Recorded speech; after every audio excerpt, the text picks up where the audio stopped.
showed me how we can transform marginality into strength. Her journey is a story of courage and of self-liberation.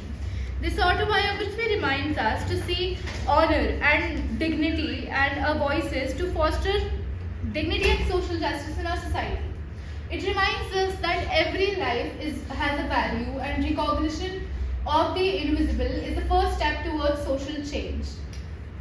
At the end, I would just like to say a line from Baby Halder's autobiography, that my life was not less ordinary, it was just less noticed. Thank you. Any questions? No questions? Anyone? Any comment? Any question? Anything?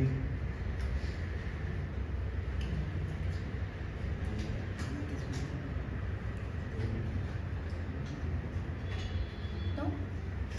So you have any questions? Yeah, No. We can skip that. so it's fine. actually, see, these are the stories of the accidental authors. Yes. Okay, like they never thought of becoming an author, and when they started expressing themselves, and eventually things came out, and we got to know that yes, these people have their anguish which they have like projected through the writings which they had. Okay, and also we have heard about it that if the reader will not write his or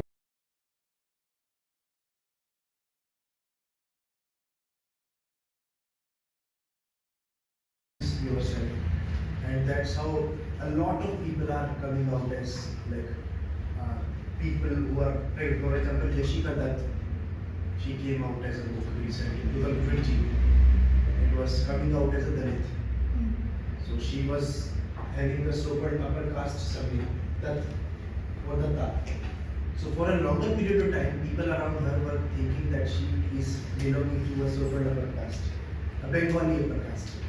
So she also enjoyed hiding her identity because it gave her a lot of privilege. When you hide your identity, it gives you a privilege. When you show your identity, it gives you a lot of privilege. When she came up once, okay, 2016, that's December.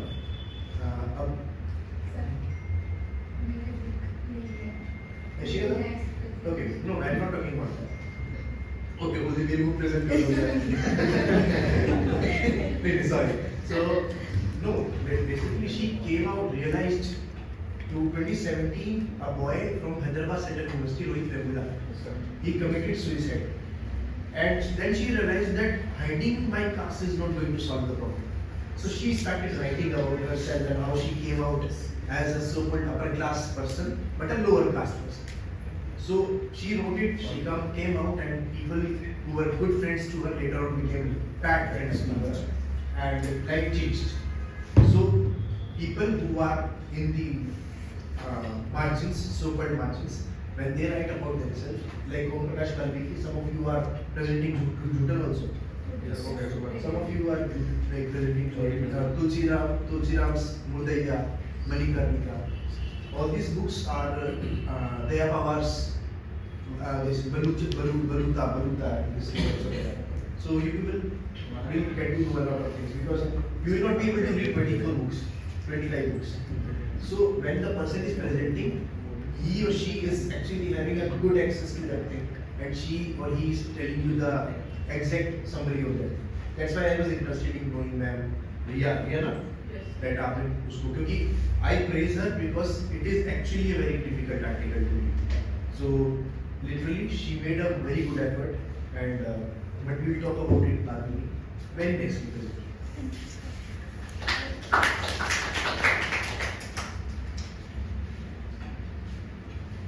Next. Political care.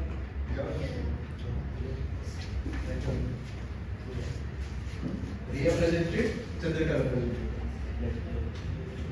दोनों का भाई का बताएंगे Here you present.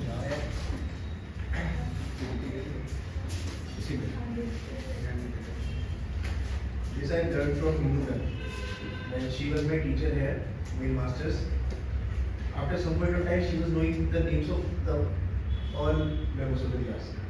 If it's a set of 70, 80, 100, when you talk to people, then you get to know that yes, people are there in the class, whether you talk to them or not.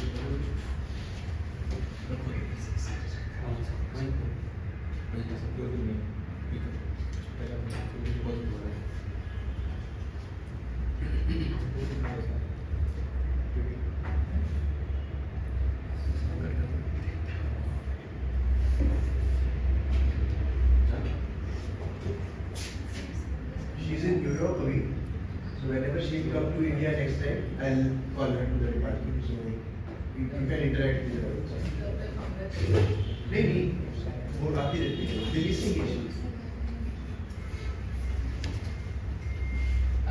Hello everyone, I'm Kiran and I'm presenting a summary analysis kind of this book coming out as Dalit. It's a memoir and it is written by Yashika Dutt.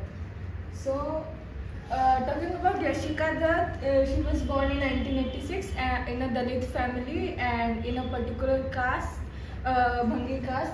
She mentions it in her book, and she's a writer and a journalist and an anti-caste expert, and she writes on various topics including gender, fashion, identity, culture, and caste. And she is currently living in New York.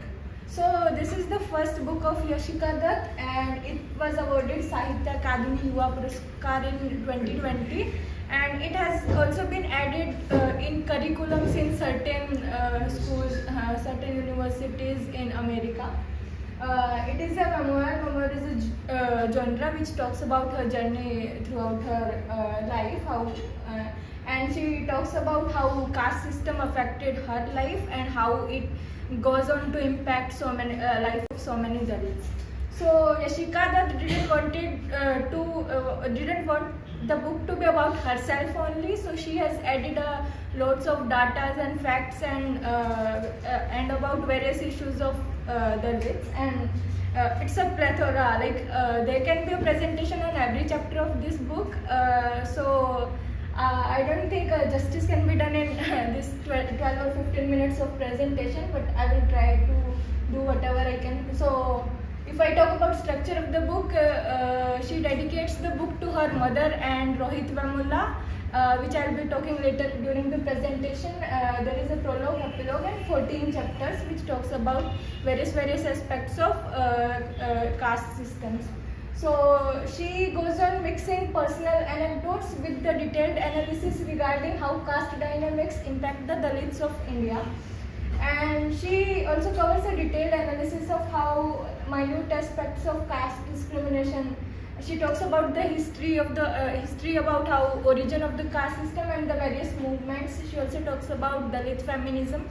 And she goes on to talk about how B.R. Ambedkar's perspective are inspiration for Dalits, and she talks about various issues like reservation, about the narratives about Dalit are one-sided in the society and they are not able to represent their own viewpoints and struggles, and the strife of Dalit movement.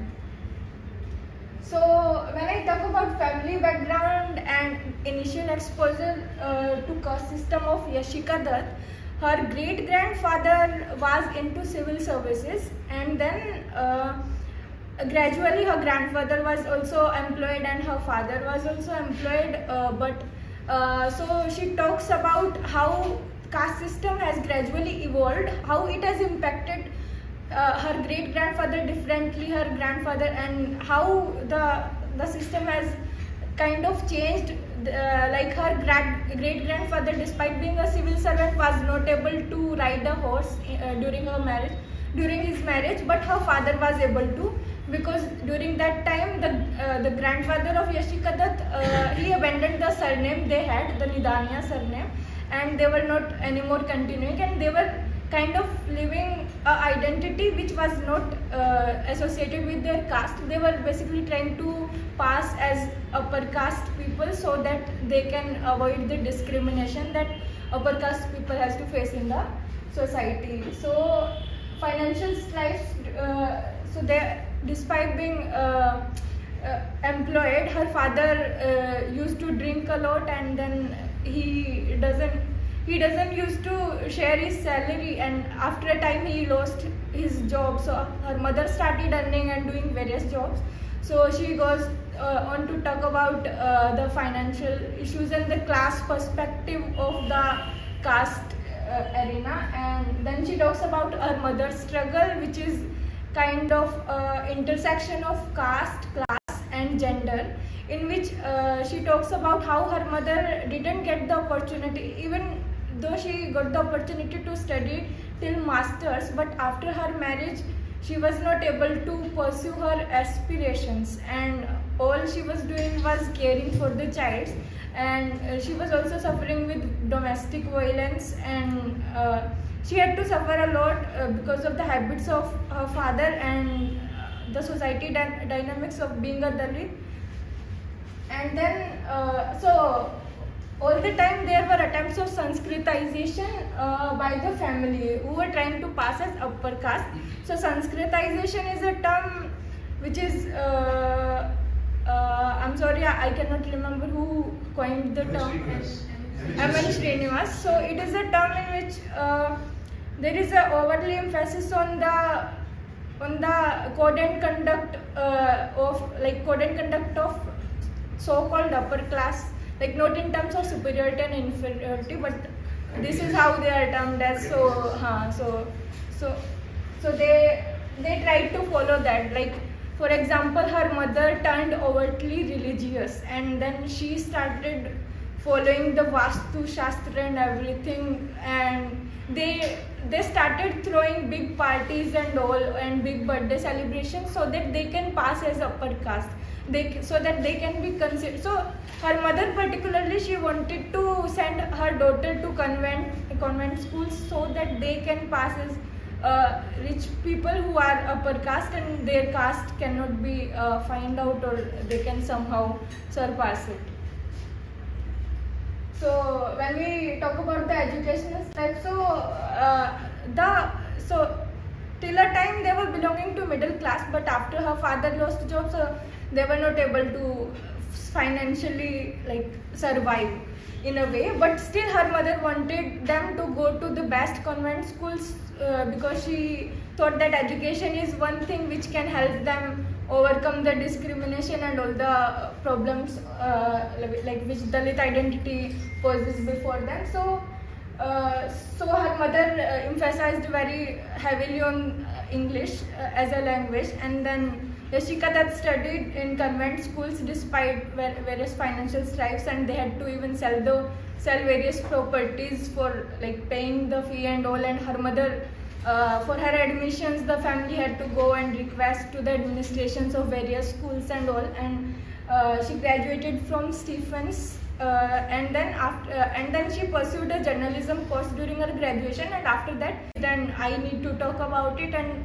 then somehow she started to realize about how there is a need to talk about it, and there is a need to admit and accept that she belongs to this, and in one chapter. So she talked about how it started as a Varna system, but before that also she talks about Indus Valley civilization, when there were just groups of traders, and there were groups of traders, agricultural people and all, which she talks about how they eventually turned into. When invasion happened, till then the caste system was not so much of prominent, and then even Aryan people were not into caste system and all, but eventually they too promote their superiority and dominance. They got into this, and the Aryan people eventually end up promoting caste system only, in which they were the upper class Kshatriyas and Brahmins and all, and then they termed the local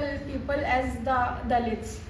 So, and then she talks about the role of social reformers like Jyotiba Phule and various other people who struggled to eventually remove caste system issues, but favor only to so that the people don't get united. They didn't want to eradicate the caste system. Initially they tried to bring some reforms, but later they also Mahad Satyagrahas and other various other incident, and how he took part in like conferences, round table conferences, and the separate electorate issue, and then eventually what Gandhiji was doing is through his Harijan Sevak Singh, Gandhiji was trying to do work for the Dalit people, and how the conflict happened.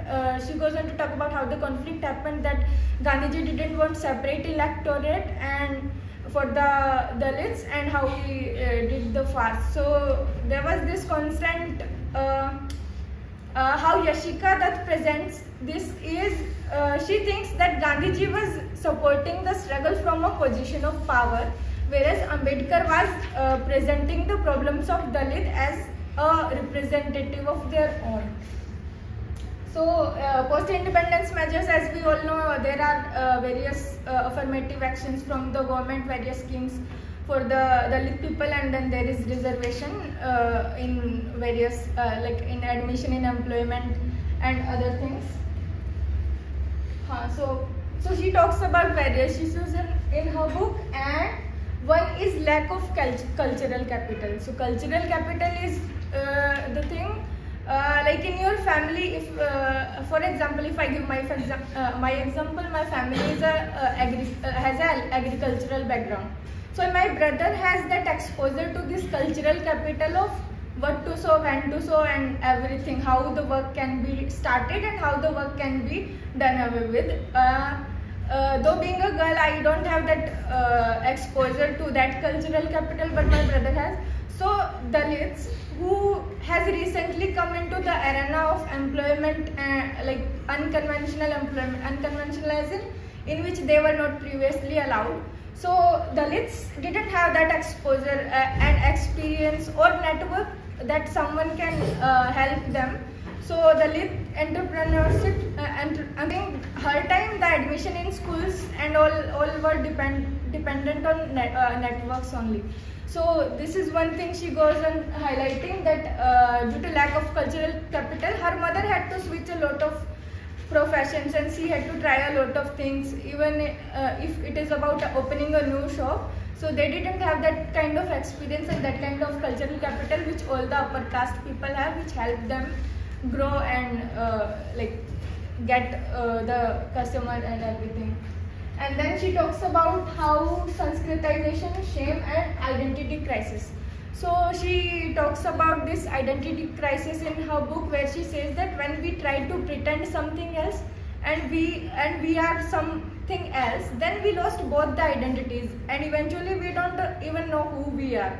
So she talks about this thing, and all the time she talks about her experiences. All the time she was in any school, there was this internalized shame which was learned from parents. When her mother, anyone from her mother used to ask what is your caste, her mother used to make some replies like we are Brahmins and this and that.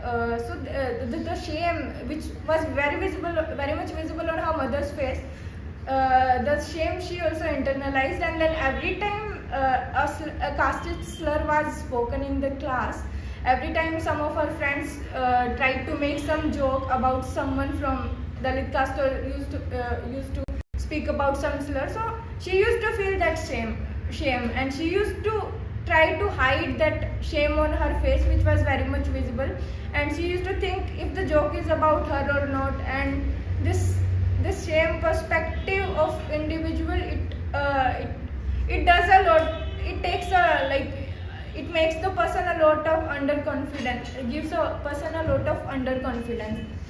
And then she talks about untouchability and the issue of manual scavengers. So she talks about how some people used to like clean the dry latrines with their bare hands, and they used to carry it on their heads, and during rains it used to pour, and how the smell affects the person and how even they cannot feel comfortable with that kind of smell. And even when there were attempts to like do away with this thing, so there were like oppositions from people saying that it is necessary, or sometimes during emergency maybe we should be allowed to like employ some manual scavengers. And then she goes on to talk about reservations, how in university there has been like during times there has been various movements against reservation, and how reservation is seen as loss of merit and all, which is not so. She talks about the college students. She says that when there is a dip in marks of upper caste people, upper caste students, it is projected as that they are involved in fun activities and activities to enjoy their life. But when there is a dip in score of a lower caste person, it is always projected as the person has taken the benefit of reservation, and how it is eventually the merit is a very so she talks about a book which is what is the caste of merit. And then she goes on to talk about how reservation benefits are not given to Muslim the Muslim converted Dalits who are converted to Muslim and Christianity, because they are not being considered as the Dalits, but they face the same kind of discrimination. And then she talks about how the narratives are one-sided, how Dalits are not able to project their own stories, and when other people do it on their behalf, they are always projected as victims, as sufferers, and even in movies they are projected as somewhat weak. Some people are projected as weak, black, and with the names which are not even proper names. In one movie, the Dalit character was named as means garbage. And then she talks about how Dalit writers emerged, and how it is very important to talk about Dalits from their own perspective. So for Dalit, it is really important to bring their own viewpoints about their struggle, and even to write about how a Dalit can be a normal person who can do any kind of work, and how to project a Dalit as a normal person which doesn't have just one aspect of suffering and discrimination, but there are other aspects of culture and everything. And also in untouchability, she goes on to talk about how Dalits used to manage the carcasses of dead animals. And after the 2014 BJP government, so there has been this cow vigilance, there is an increase in cow vigilance, and then the Dalits are one main target of mob lynching and violence, because there was not even awareness among upper caste that the dead carcasses of their animals are being managed by the Dalit people. उसके बाद then she talks about anti-Ambedkarites, how after the freedom struggle, all the political groups have kind of discarded Ambedkar, and they were not he was not highlighted as the person who has done so much work for the oppressed people of the society. But then suddenly, after 2000, various political parties have come out to claim Ambedkar as their own. So, and then she talks about how about the works of the Ambedkar regarding caste, and how he sees caste system as, and then how they take the example of Ambedkar, how he represented Dalit issue in the international politics, and how it can be an issue that needs the attention of the international forum. She took inspiration from them, from him, and later she also started advocating for Dalits in various international meets and all. And then she talks about Dalits in technology, and how in America, in Silicon Valley, there is underrepresentation of Dalits, because Dalits do not have access to. See, it starts from the basics of education system, and from there, so they are not able to build networks and connections, and even if they become tech giants or something. So she talks about how there is underrepresentation in the technology sector of the Dalits. and the title of book is coming out as Dalit because she was hiding her identity throughout her life till the time she went to Colombia, and then she somehow found a safe space to blurt out all the shame and the like underconfident issues she was having. So the title are the inspiration behind. So how she like revealed her identity is by writing a note. So when she read the suicide note of Rohit Vemula, this is the photo of very respected Rohit Vemula, who was a PhD scholar in Hyderabad University, and due to systematic discrimination he faced in university, he committed suicide in 2016. So he wrote a suicide note, and it was a brilliant piece of literature. So he wrote that humans are not treated as a bright piece of stardust. So that kind of excellence he had, and he wrote about that. And then Yashika Dutt wrote that suicide note, and she felt the anger, like whatever she has faced, even though she was not, like her identity was not out, but she like eventually end up facing all the shame and the burden of the discrimination that is happening.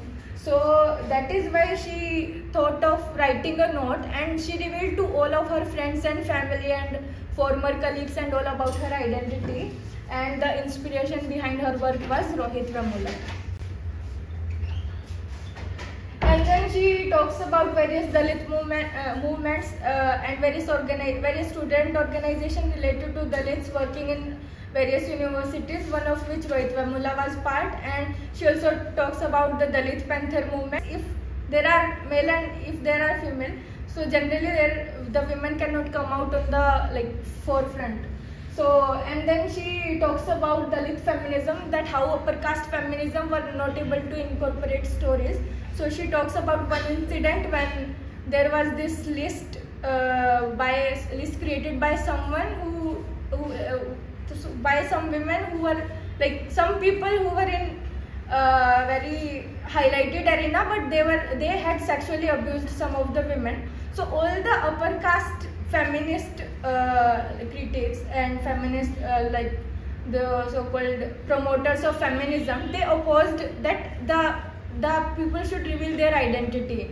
So they were talking from a position of power, because the vulnerable people of lower caste, they cannot have that safety mechanism around them so that they can reveal their identity and oppose the person. And that's how and even the narratives of violence were not the first-hand narratives. They were if someone else is presenting a narrative of a violence happened with the person, it cannot be equalized. There will be some or the other discrepancies. So that is how Dalit feminism emerged out as a branch of feminism, and they started talking about the issues of Dalit women, about how even most of the women's working who were upper caste and they were working regarding feminism, they were not so much into the working arena which the lower caste women are exposed to, the domestic workers and that kind of arenas. And then she talks about projection of Dalits in Indian cinema and how it is eventually improving with Dalit directors coming out. And then she talks about how a Dalit woman can relate with the experiences of a black woman more than she can relate with the experiences of a upper class Indian woman.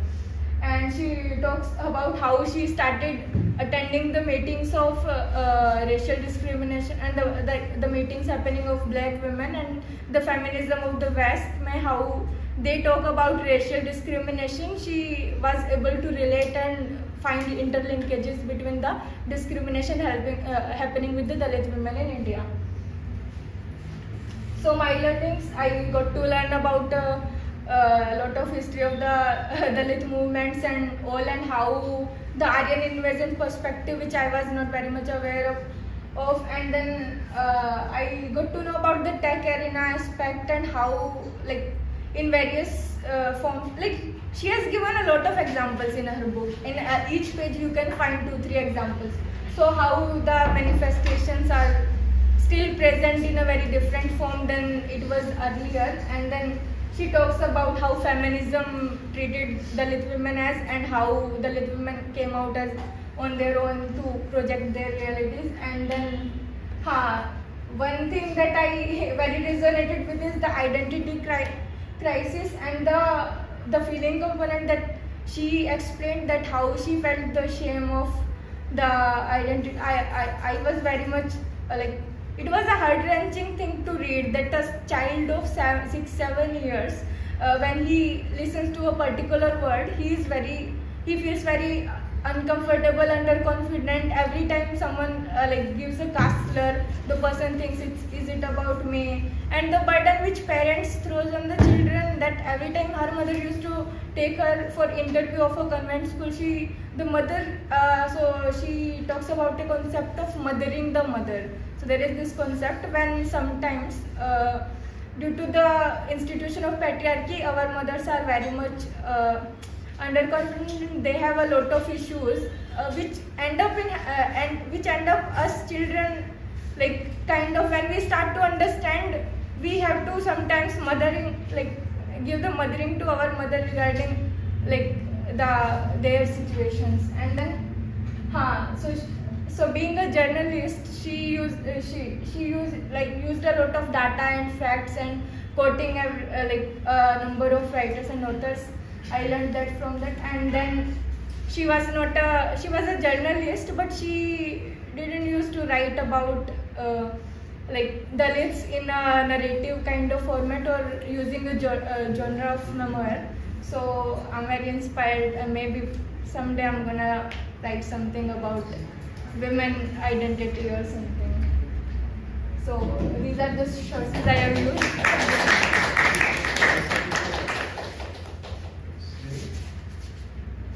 Any questions if anyone have? It was very comprehensive.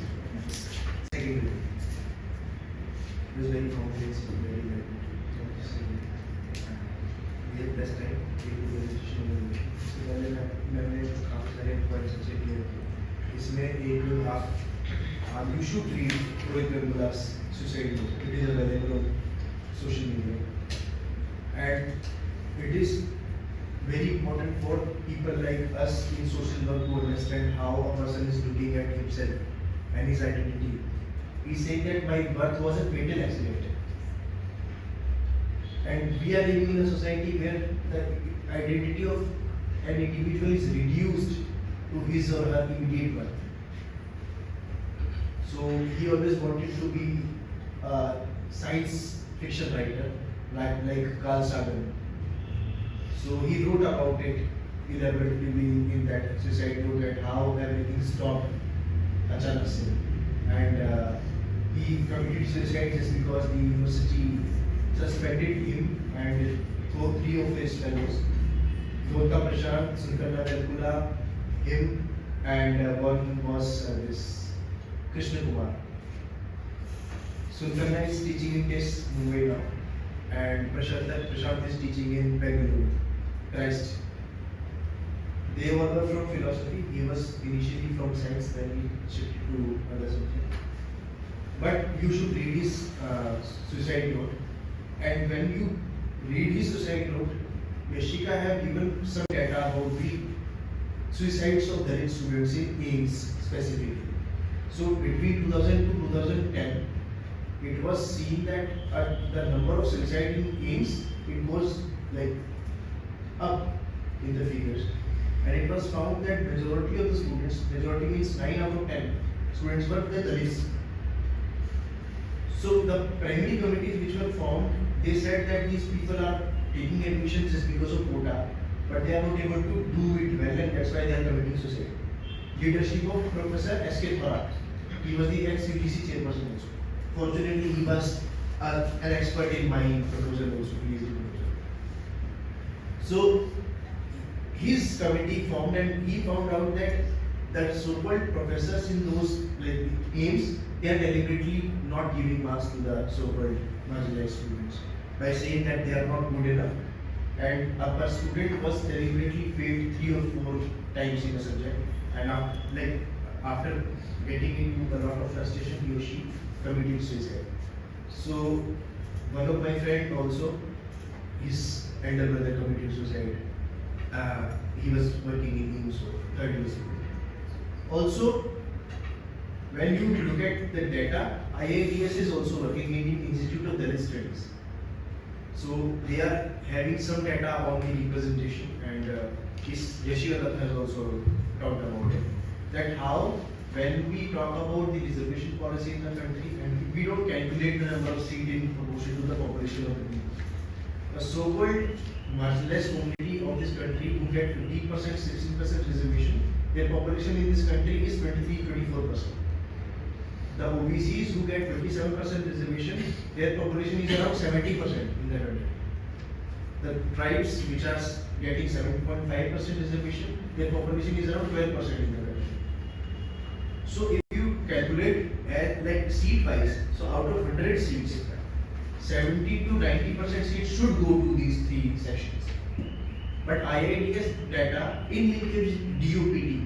DOPT is personal training. So DOPT has all the data of the people who are working.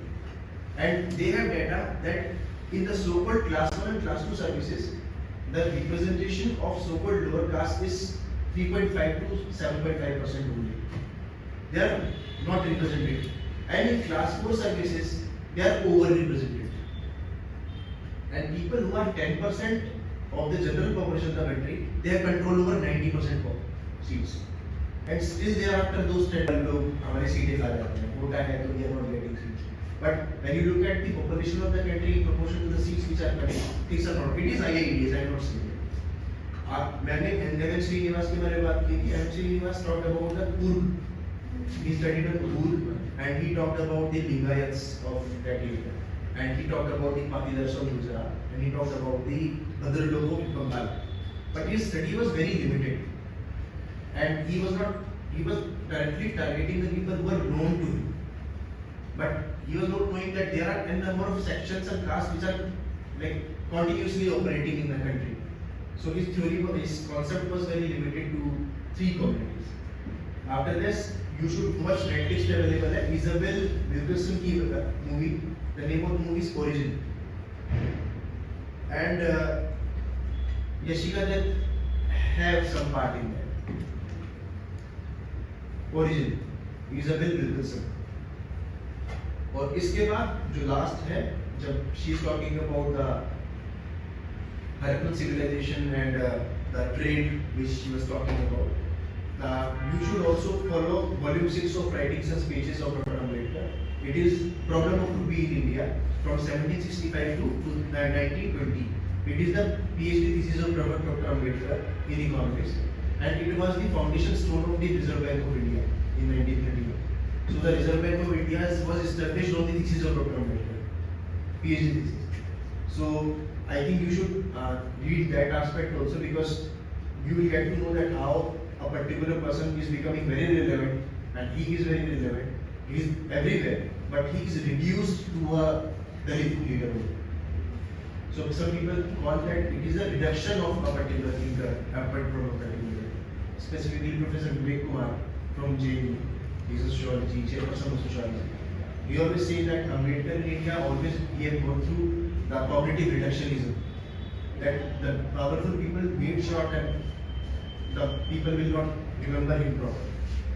So very nicely presented here. Next person. Anyone can come? We have time. Your name, sir? Aditya.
I also request you all to please visit the library someday and see the thesis of Dr. Muskett, PhD thesis.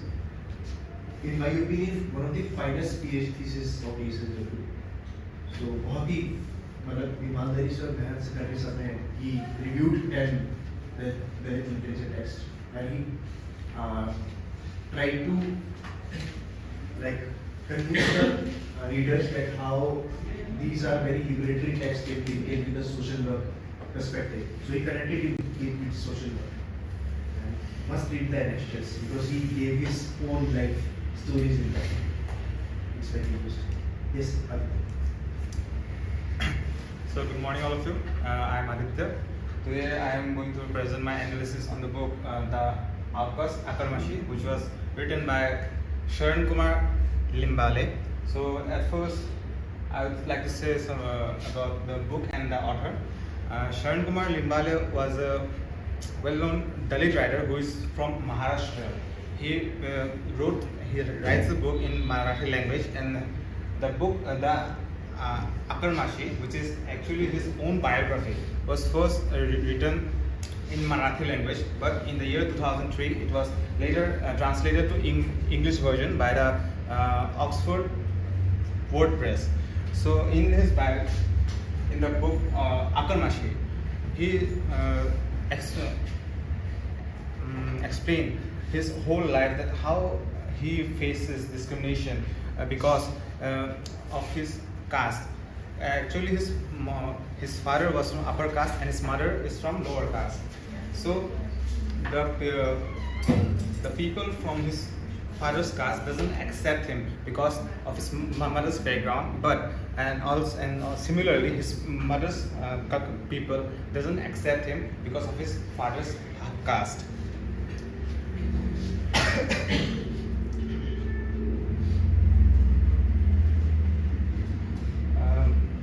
Historical and social context.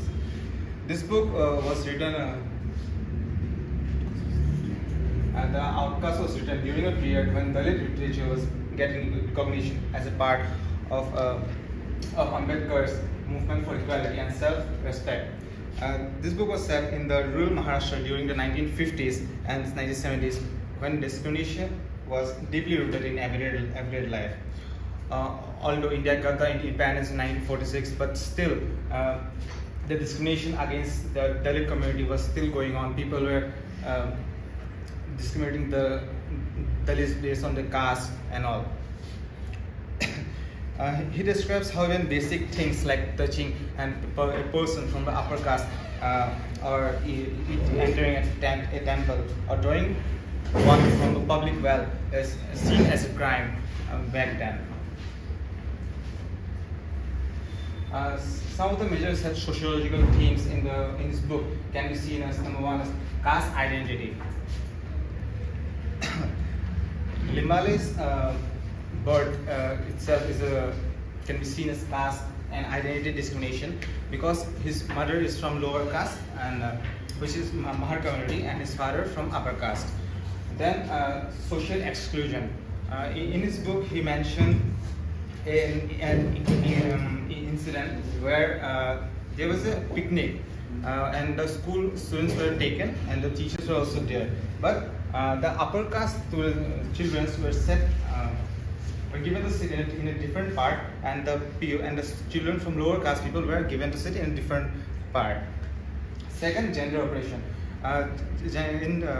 There was another incident which represents the gender oppression, is that his mother, who is from Mahar community, was sexually oppressed by the upper caste Patil community people, which represents the gender oppression.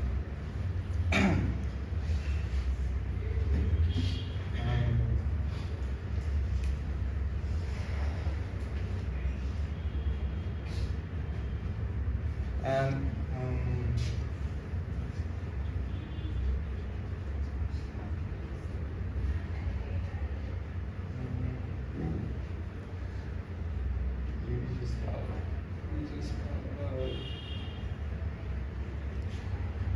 And the religious power can be seen as they were not allowed to enter the temple premises. Only the higher caste peoples were allowed to enter the temples. And the resistance.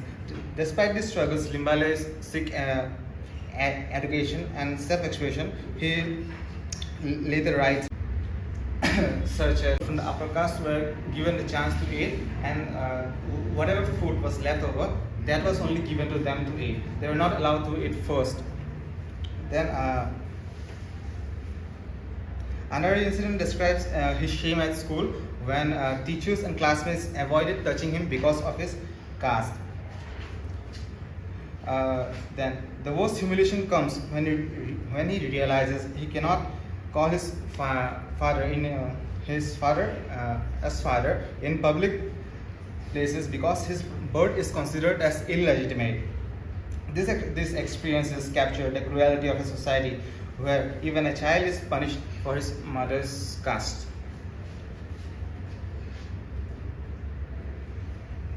Next is resistance and self-assertion. Curiously, even after such humiliations, Limbale refused to remain silent. He seeks to get education, and because he understands that education is the only way through which he can counter his oppression and make people aware of about his life struggles. He mainly inspired by Dr. Ambedkar's ideas. Writing became his act of protest and self-healing. By documenting his life, he transforms individual pain into a collective voice for the oppressed. His autobiography challenges social norms and demands recognition of Dalit humanity. Through self-assertion, he reclaims agency and dignity, showing that resistance can grow even in space of deep suffering.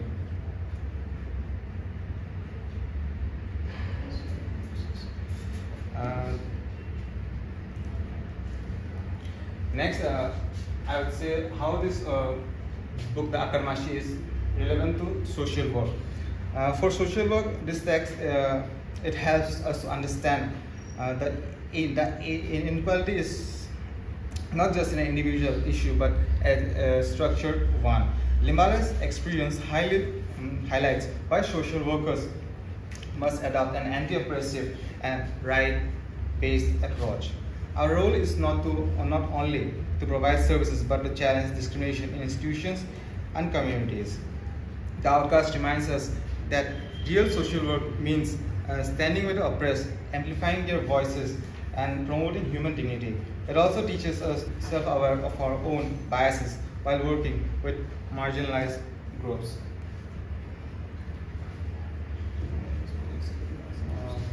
Lastly, the conclusion.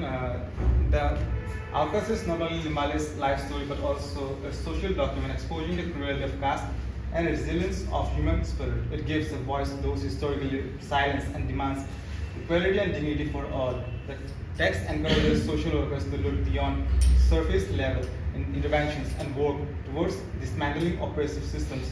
Ultimately, it calls for compassion, awareness, and collective action to build a... Any comment, query you want to ask? Good. Okay.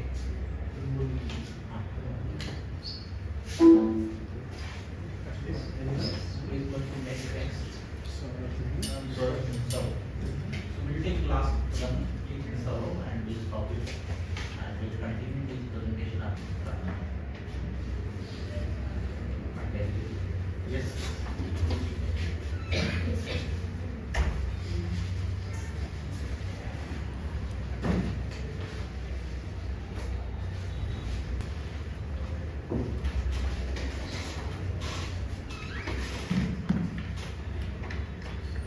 Hello everyone, good afternoon. My name is Kumar Saurabh and the book I am going to present today is Dohra Abhishap by Kaushalya Vasantri.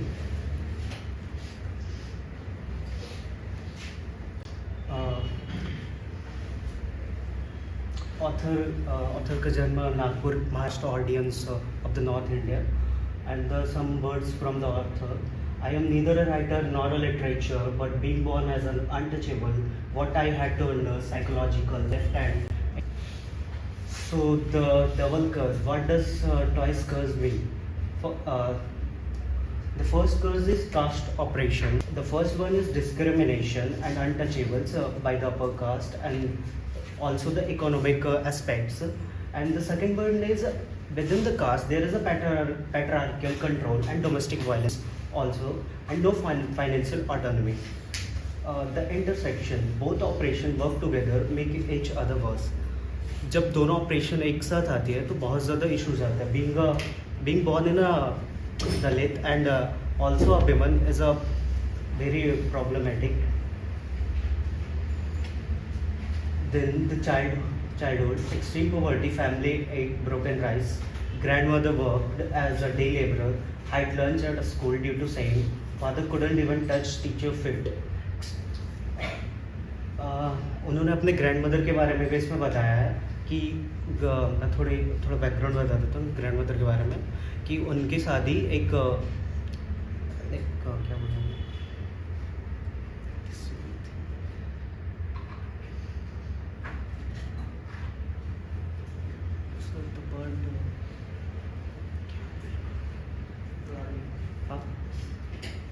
हाँ तो उनके grandmother का शादी जिनसे हुआ था वो उन पे बहुत ज़्यादा एब्यूज़ करते थे एंड गाली वगैरह देते थे.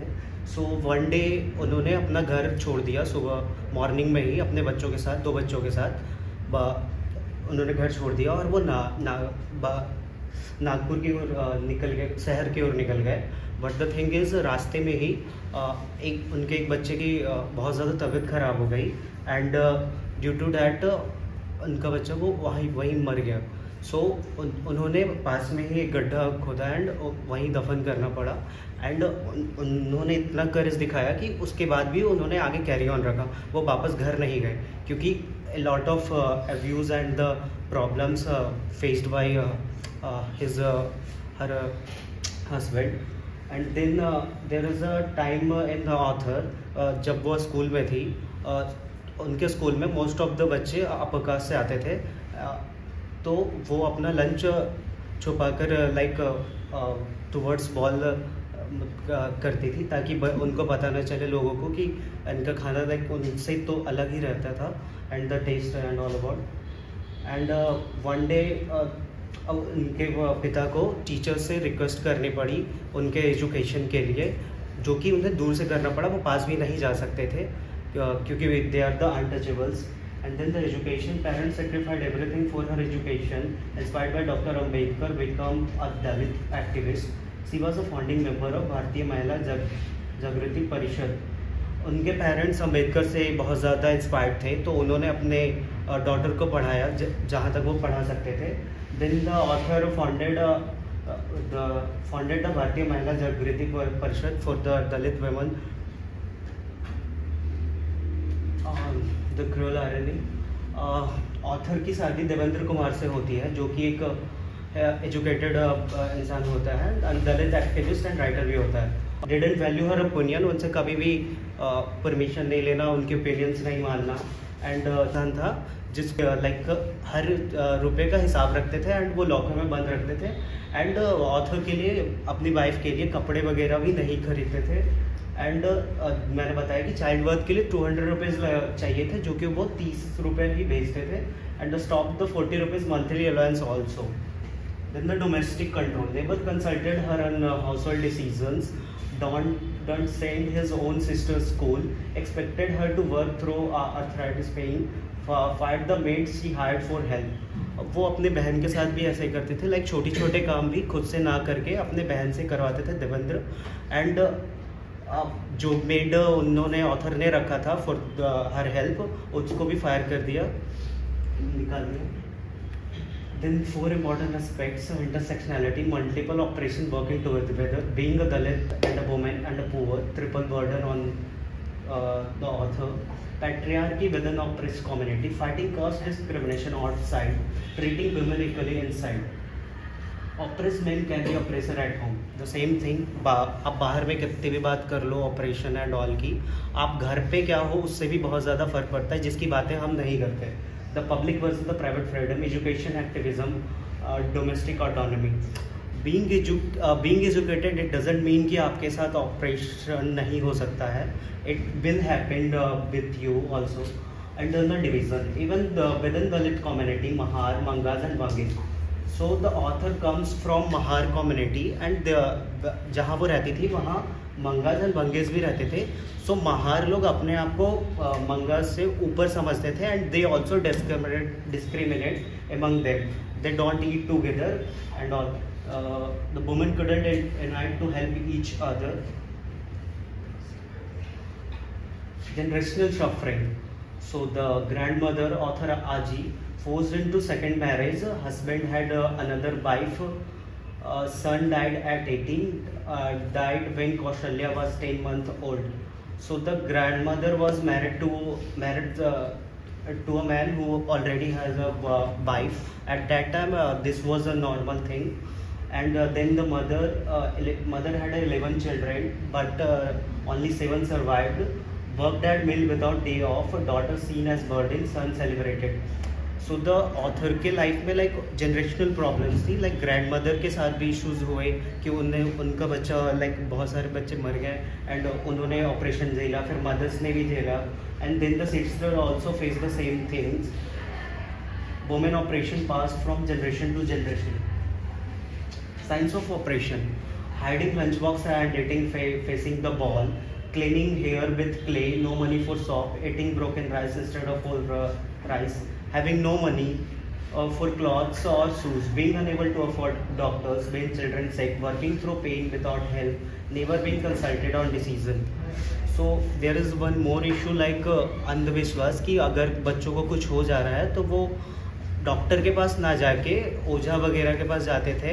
And there is one more reason may be because of money also कि डॉक्टर्स के पास जाएंगे तो पैसे भी चाहिए होंगे, एंड ओझा वगैरह के पास यूजुअली लोग जाते थे. And the small thing reveal systematic operation. There is a small thing which makes the bigger aspects of that operation. Lesson for social work. What this book teaches: education alone is not enough. Educated husband is still oppressed her. Need change in values, not just degree. Education doesn't mean कि मैं educated person oppressor भी हो सकता है, oppressed भी हो सकता है. Look beyond public success. Family may look progressive, but women suffers inside. Always ask about private life, not just the public achievement, as I already told. Addresses multiple operation together. Cannot fight caste without fighting patriarchy. Cannot empower women without economic independence. Listen to lived experience. Kaushalya's story teaches more than textbooks. Center voice of those experiencing operations. Critical social work action. Ask about caste. Don't ignore caste in assessment. Understand how it saves opportunity, and then create accountability. Men who fight oppression but oppresses at home must be challenged. Community level accountability mechanism. Involve men. Men must be part of solution program to change patriarchal attitude. We often what we do is like we don't work with the men. We usually work with the women for that kind of thing. But we have to involve the men also because they have to understand the situation. And economic empowerment. Women need income and control over it. Jobs, financial literacy, and business supports. Build women network, safe space across caste lines, support system for domestic violence survivors. Call to action. Remember women like Kaushalya exist today also. Listen to the stories of those experiencing multiple operations. Fight for the operation at every level. Caste, it can be on the basis of caste, gender and class. Don't stop until women are truly free in all aspects of life. Real freedom means being free from caste discrimination and male control and poverty also at all the same time. Conclusion. Dohra Vishak, a testimony to real suffering, a documentation of double operation, a call for systematic change, a reminder that liberation is incomplete.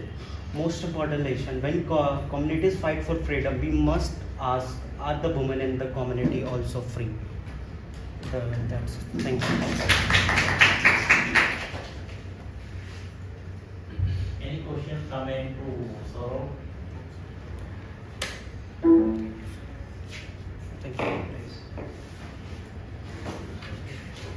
you all have noticed that whoever the person we are reading and writing about or presenting about, they all have a common theme in their life. First is obviously the discrimination which they have faced, and second is the presence of Ambedkar. That in a way or other, their family members, through their relatives, their friends, people around them, Ambedkar came in their lives, and they then started realizing, no, this is the discrimination which we are facing. And the first conversation which I